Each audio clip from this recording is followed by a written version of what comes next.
Bonjour à tous. Bonjour à tous.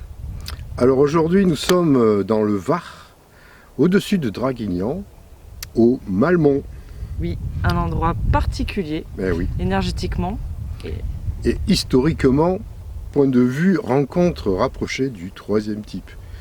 Alors c'est un endroit comme vous avez pu le voir sur les vidéos qui domine le Var.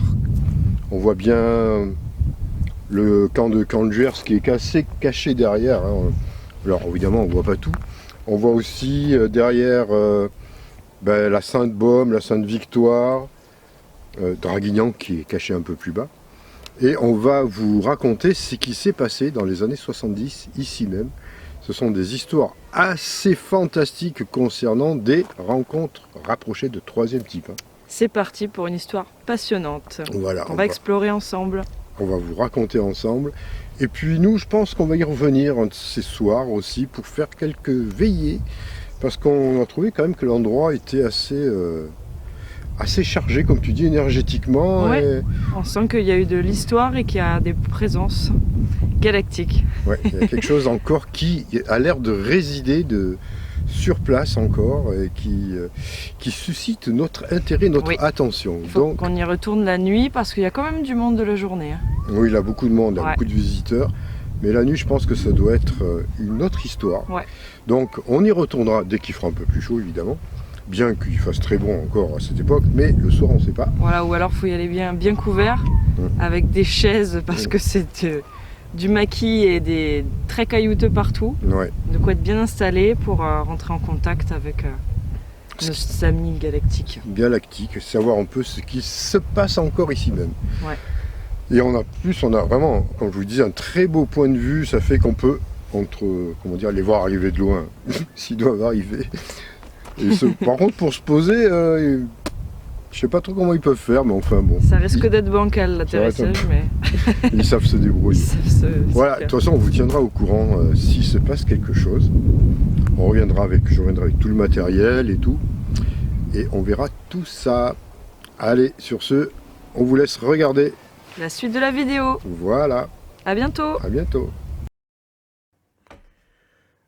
Alors, pour commencer, nous sommes sur la table d'orientation du Malmont, qui se situe au sommet, là où les événements premiers ont commencé dans cette fameuse nuit, en 1973. Vous voyez un peu sur la table d'orientation les différents sites Saint-Tropez, le col de Gratteloup, Cavalère, les Pradelles, la Garde Freinée, les Roches Blanches, le Lavandou. On voit à peu près, on voit très bien toute la région située à cet endroit-là. Et le Mont Coudon. Alors le Mont Coudon aussi, qui est un lieu très particulier, où il y a déjà eu beaucoup d'apparitions d'ovnis et aussi de rencontres rapprochées. Voilà, donc ça va commencer à cet endroit-là, à Draguignan, et aussi sur ce petit chemin dans lequel nous nous sommes promenés dans l'après-midi avec Elisa, et nous avons ressenti énormément de présence. Donc nous pensons qu'il y a quelque chose qui réside encore sur ce lieu, peut-être différent de ce qui s'est passé en 1973, mais il y a quand même une présence très forte. Nous avions bien ressenti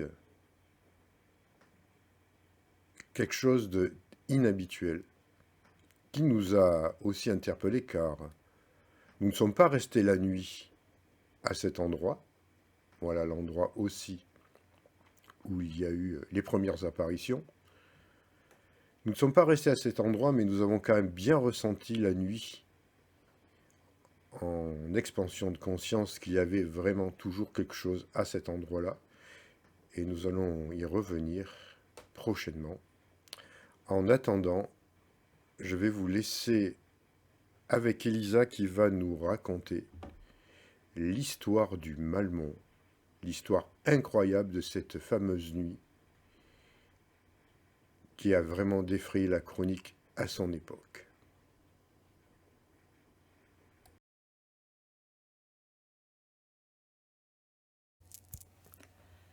L'incroyable histoire de rencontre extraterrestre du Malmont. Cette nuit du 19 au 20 octobre 1973, aux alentours de 21h, un jeune couple roulait à moto sur la petite route qui grimpe la montagne le Malmont. En arrivant près du sommet, la fille aperçoit une lumière rouge qui se déplace parallèlement à eux.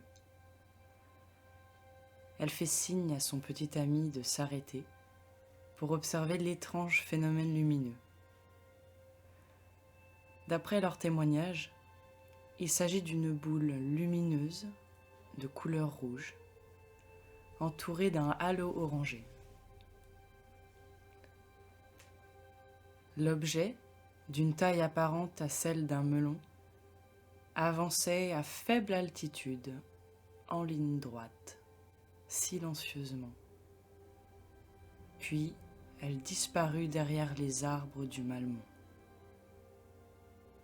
Peu rassurés par cette apparition, ils ont décidé de suspendre leur excursion et de regagner Draguignan. Alors, le jeune homme Gabriel appela un ami ainsi que d'autres de ses camarades qui souhaitaient justement aller au Malmont dans l'espoir d'y observer des ovnis. Un peu plus tard, Georges, Christian, Alain et un autre encore finirent par s'y rendre, divisés en 2 voitures. Ils montèrent le petit chemin entouré de maquis, menant jusqu'à la butte du Malmont.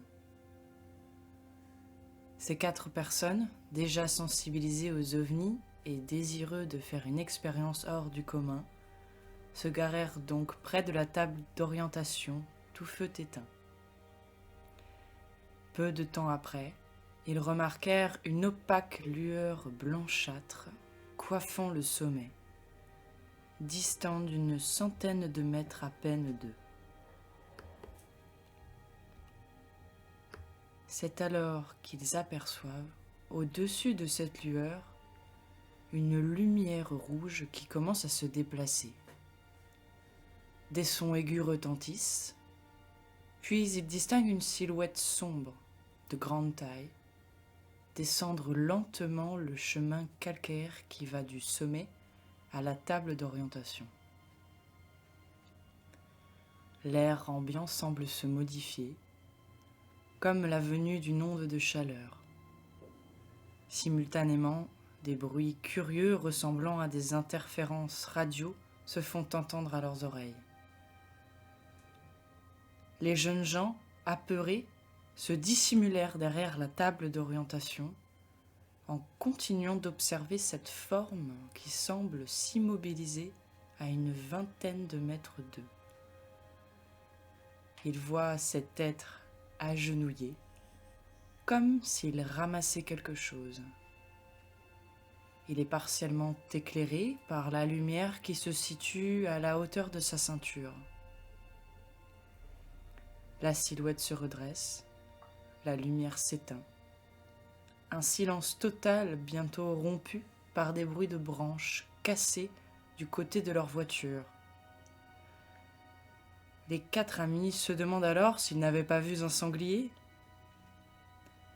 Lorsque soudainement, la R8 se mit à bouger, comme secouée à plusieurs reprises. Cette fois, la peur gagne les témoins et l'un d'eux demande expressément aux autres de rejoindre leur voiture et de s'en aller.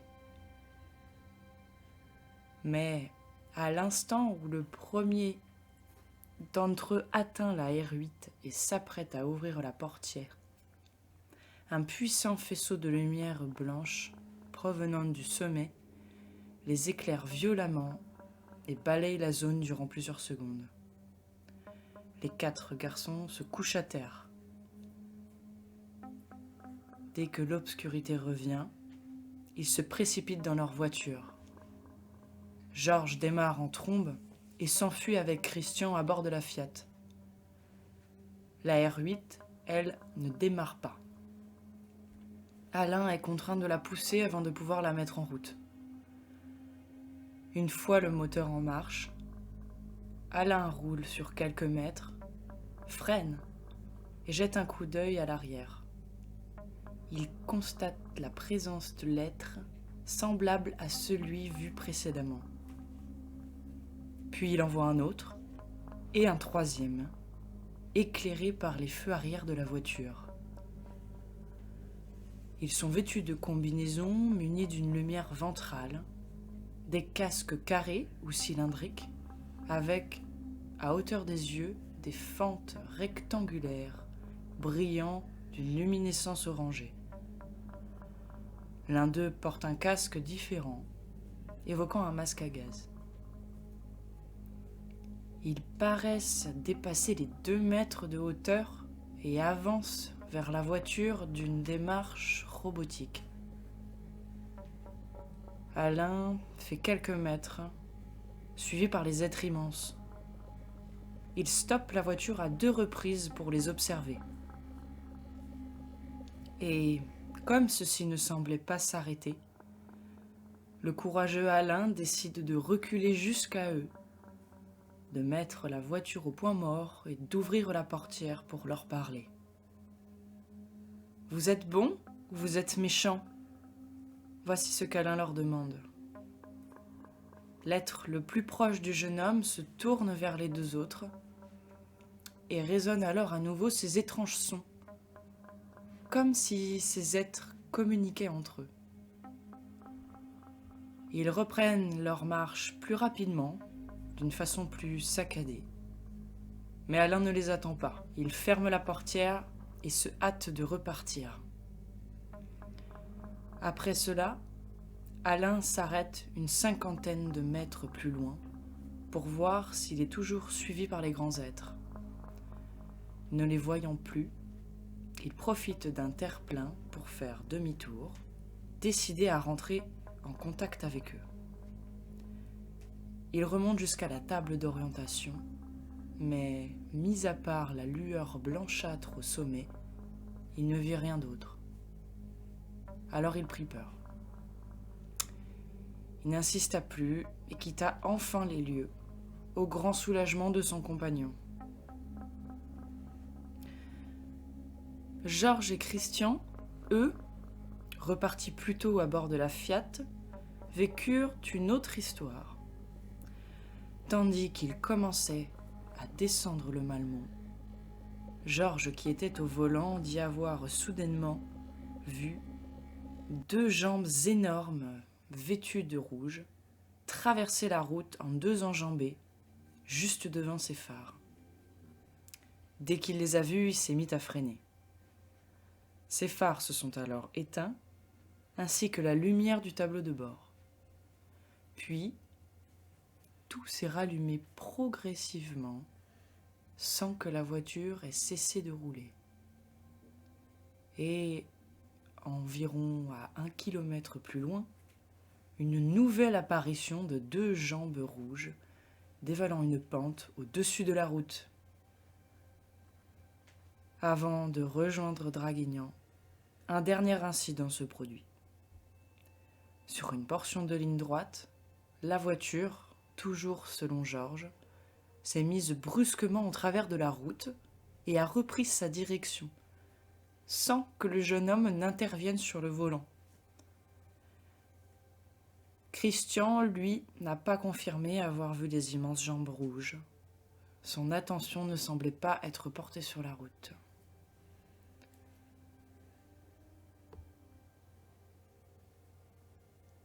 C'était l'histoire incroyable du Malmont. Comme anecdote, Jimmy Gueux, célèbre écrivain de science-fiction et grand ufologue, ainsi qu'un astrologue d'un village du Haut-Var, ont tous 2 prédit, l'année d'avant, qu'il se passerait des phénomènes extraterrestres dans la région de Draguignan à cette période même de l'année. On a pu se demander si les témoins avaient pu confondre ce qu'ils ont vu avec d'autres phénomènes, beaucoup plus pragmatiques et terre-à-terre. Seulement, on sait que les militaires utilisaient un champ de tir et les pompiers y effectuent parfois des stages d'entraînement, mais le colonel Canet, délégué militaire départemental, a été formel qu'il n'y a aucun tir de nuit et aucun commando qui s'y exerce, ni de jour ni de nuit.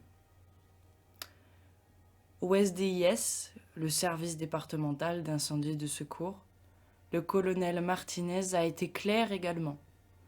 Les pompiers ne vont jamais au Malmont de nuit, et de jour, ils ne s'y sont pas rendus depuis des mois. Les témoignages de ces personnes ont été relatés dans une bande dessinée, dans le journal de l'époque et dans un compte rendu d'enquête publié dans la revue Lumière dans la nuit.